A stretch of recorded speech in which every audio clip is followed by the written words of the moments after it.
Welcome back. Joining me now is Susie, and she's here to share about her For the Silent's new book, Hope Roars. How are you? I'm great. How are you? I'm good. So tell me, what is Hope Roars? Hope Roars is a book. It's really a tool for caregivers, parents, educators to use with their children to help them learn how to speak to their own feelings.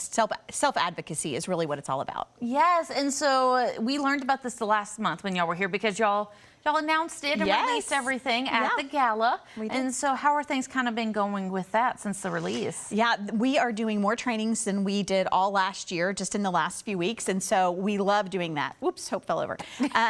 We love doing that. We have a short format training, and we have like an hour and a half long, and then we have a full half a day for direct care. And so if there are businesses, groups, nonprofits that want to train people on how do you help kiddos really protect themselves against grooming and predatory behavior, we want to come in. We do totally age appropriate content, and we can train both the caregiver on what to look for and also the child on how to speak to when your inner roar is there and you feel it, how to make it an outer roar. Yeah, so you mentioned a little bit already kind of this, but why does this book matter so much for y'all's mission? Yeah, so our mission really starts off with we give the vulnerable a voice. And so this is literally giving a voice to the youngest of the young.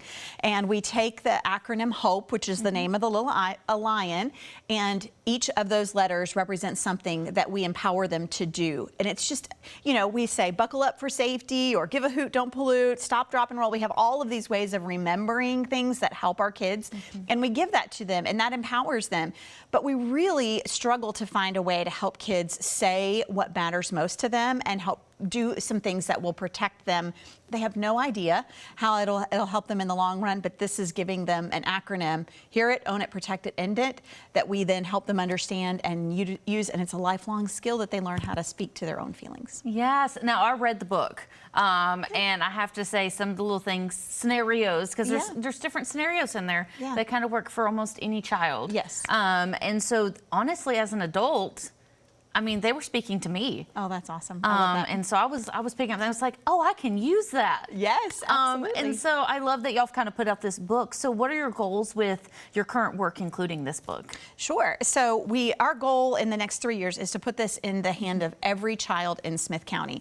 We want every kiddo to have really the ability to speak to their own feelings. And that impacts not just our mission, but so many different issues that happen, that if children just knew how to say what felt scary or felt intimidating or felt like too heavy to carry, if we could just help them say it, it would help them get help faster, and also help really as a protective cover from some of the things ever taking place in their lives.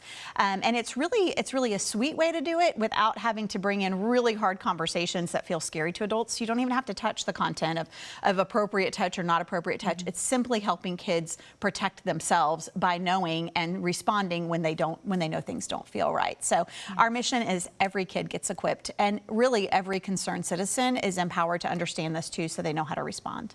Oh, amazing. Well, this is definitely a book that I want to get like all my nieces and nephews, or my friends' kids, or even the church kids that I kind of help and teach. And so how can people get their hands on the book? Yeah, so they can go to forthesilent.org/Hope Roars, and they'll find it in a tab in the navigation, and you can give a book, or you can get a book, or you can do both. One of the beautiful things about this book is at the back there's a QR code specific to Smith County, because that's really where our heartbeat is. We really are about right here, local East Texas. That will lead them. Really, it's one of the most robust resource directories that I'm aware of. And so once you buy that or you give it, you're really giving not just a tool, but access to many, many resources. Yes. Well, thank you so much for joining me today. Absolutely. Thank you. Alrighty. And for more information, you can go to that website right there on your screen.